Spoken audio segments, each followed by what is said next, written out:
Assalamualaikum warahmatullahi wabarakatuh. Perkenalkan, nama saya Nafra Selian Marumah dari Prodi Sarjana Terapan Keperawatan dan Profesi Nurse Poltekkes Kemenkes Bengkulu tingkat 3. Pada video kali ini saya akan menjelaskan tentang konsep defisit perawatan diri. Perawatan diri merupakan suatu keadaan di mana seseorang mengalami hambatan ataupun gangguan dalam kemampuan untuk melakukan atau menyelesaikan aktivitas perawatan diri seperti mandi, berpakaian, makan, dan eliminasi untuk dirinya sendiri. Adapun jenis-jenis defisit perawatan diri, menurut Damayanti 2012, jenis perawatan diri terdiri dari satu defisit perawatan diri mandi, yaitu hambatan kemampuan untuk melakukan atau menyelesaikan mandi atau beraktivitas perawatan diri untuk diri sendiri. Yang kedua, defisit perawatan diri berhias adalah hambatan kemampuan untuk melakukan sesuatu atau menyelesaikan aktivitas berpakaian dan berhias untuk diri sendiri. Yang ketiga, defisit perawatan diri makan dan minum adalah hambatan kemampuan untuk melakukan atau menyelesaikan aktivitas makan dan minum secara mandiri.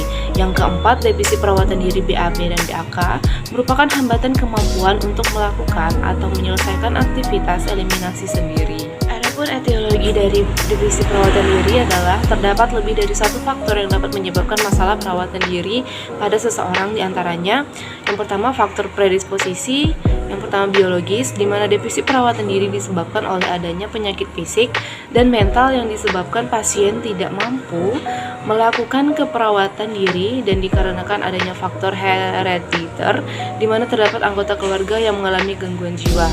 Yang kedua psikologis, adanya faktor perkembangan yang memang peran yang tidak kalah penting. Hal ini dikarenakan keluarga terlalu melindungi dan memanjakan individu tersebut sehingga perkembangan inisiatif menjadi terganggu.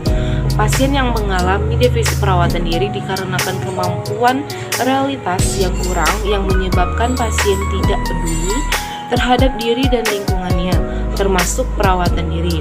Yang ketiga sosial, kurangnya dukungan sosial dan situasi lingkungan yang mengakibatkan penurunan kemampuan dalam merawat diri. Yang B, ada faktor presipitasi. Faktor presipitasi yang menyebabkan defisit perawatan diri yaitu penurunan motivasi, kerusakan kognitif, persepsi, cemas, lelah, lemah yang menyebabkan individu kurang mampu melakukan perawatan. Terdapat beberapa tanda dan gejala defisit perawatan diri yang terdiri dari data subjektif dan data objektif. Data subjektif, secara subjektif seseorang dengan masalah perawatan diri cenderung enggan melakukan kegiatan merawat diri sendiri seperti malas mandi, tidak mau menyisir rambut, tidak mau menggosok gigi, tidak mau memotong kuku, tidak mau berhias atau berdandan, tidak bisa atau tidak mau menggunakan alat mandi atau kebersihan diri, tidak mau menggunakan peralatan untuk makan dan minum, BAB dan BAK di sembarang tempat, tidak membersihkan diri di tempat BAB dan BAK, tidak mengetahui cara perawatan diri yang baik dan benar. Berikut data objektifnya. Tanda dan gejala seseorang mengalami masalah perawatan diri lebih mudah dikenali karena dapat dilihat dan dirasakan secara langsung, seperti bau badan kotor, berdaki, rambut kotor, gigi kotor, kuku panjang, tidak menggunakan alat mandi pada saat mandi dan tidak mandi dengan benar, rambut kusut, berantakan, kumis dan jenggot tidak rapi, serta tidak mampu berdandan, berpakaian tidak rapi, tidak mampu memilih, mengambil, memakai, mengencangkan, dan memindahkan pakaian, tidak memakai sepatu, tidak mengancingkan baju atau celana, memakai barang-barang yang tidak perlu dalam berpakaian, misalnya memakai pakaian berlapis-lapis, penggunaan pakaian yang tidak sesuai, melepas barang-barang yang perlu dalam berpakaian, misal telanjang, makan dan minum sembarangan dan berceceran, tidak menggunakan alat makan, tidak mampu menyiapkan makanan, memindahkan makanan ke alat makan, tidak mampu memegang alat makan, membawa makanan dari piring ke mulut, mengunyah, menelan makanan secara aman, dan menghabiskan makanan.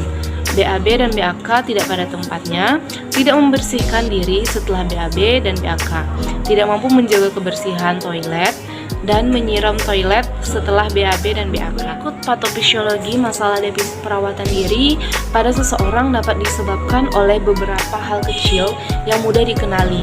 Menurut Hastuti 2018, penyebab perawatan diri terdiri karena data subjektif dan objektif.